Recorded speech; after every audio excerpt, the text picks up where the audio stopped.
22,000 हामी 18,000 दिन्छौँ भन्छौँ। ए भाइ सोफा जस्तो त बनाउनुहोस् न। 35,000 कै सामान किन्दाखेरि 35,000 कै उपहार पर्ने अवस्था पनि छ। सोफा हबले जे बोल्छ जे गर्छ एउटा जेन्युन सामान बेच्छ। लाइक सेयर गर्नेलाई पनि हामीले सोफा दिइरहेका छौँ। त्यो पनि अहिले यही भिडियो मार्फत तपाईँले देख्न सक्नुहुनेछ। त्यो भिडियोमा उहाँले चाहिँ सोफा पाउनु भयो कि भएन, उहाँले लाइक कमेन्ट गरिरहनु भएको थियो। उहाँले सोफा पाउनु भएको छ, लग्जरी सोफा। 30,000 को सोफा किन्नुहुन्छ, 35,000 को गिफ्ट लिएर जानु, त्यहाँभन्दा अरू के चाहियो? सोफा हबले गर्छ, जे गर्छ सोफा हबले गर्छ। सोफा हबकै नामबाट धेरै अरू चाहिँ डुप्लिकेट सोफा हब छ, त्यसलाई चाहिँ होसियार। हजुर पनि यदि किन्दै हुनुहुन्छ, यो भिडियो हेर्दै हुनुहुन्छ भने अवश्य पनि सोफा हबमा आउनुहोस्। दसैँ तिहार धमाके अफर छ।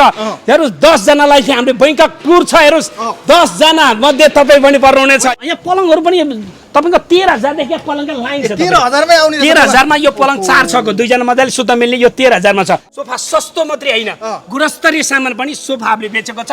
यो चाहिँ म सबै ग्राहक महानुभावलाई भन्न चाहन्छु। र अवश्य पनि सोफा हबमा आएपछि स्क्र्याच कुपन पाउनुहुनेछ।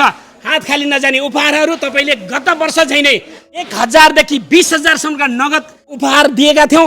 मलाई एउटा गौरव लागेको छ, किनभने चितवनमा यति ठुलो एउटा फ्याक्ट्री छ।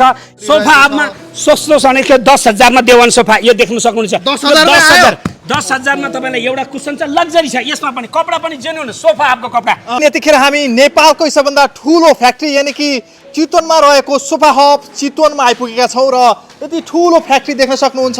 अहिले सोफा हब काठमाडौँले झड्का अफर दिइराख्दाखेरि दसैँ तिहार लागेसँगै यतिखेर चितवनमा पनि झड्का अफर के छ भनेर बुझ्नको लागि यतिखेर हामी चितवनमा आएका छौँ। धेरै दर्शकहरूले चितवनमा चाहिँ के छ भनिसकेपछि हामी चितवनकै यतिखेर सबैभन्दा ठुलो फ्याक्ट्री चितवन सोफा हबमा आइपुगेका छौँ। यहाँ सर पनि हुनुहुन्थ्यो, मोहन सर कता जानुभयो, उहाँलाई खोज्नेछौँ र झड्का अफर के चलिरहेको छ चितवनमा उहाँसँग बुझ्नेछौँ। ओहो मोहन सर यता हुनुहुँदो रहेछ। मोहन सर नमस्कार। नमस्ते। ल काठमाडौँदेखि चितवनमा आइपुगेका छौँ हामी। धेरै दर्शकहरूले चितवनमा चाहिँ झड्का अफर कहिले आउँछ, के छ अफर भनेर भनिराख्नु भएको छ। सबै दर्शकहरूलाई सुनाइदिनु होला झड्का अफर के। हामीले झड्का अफर चाहिँ हामीले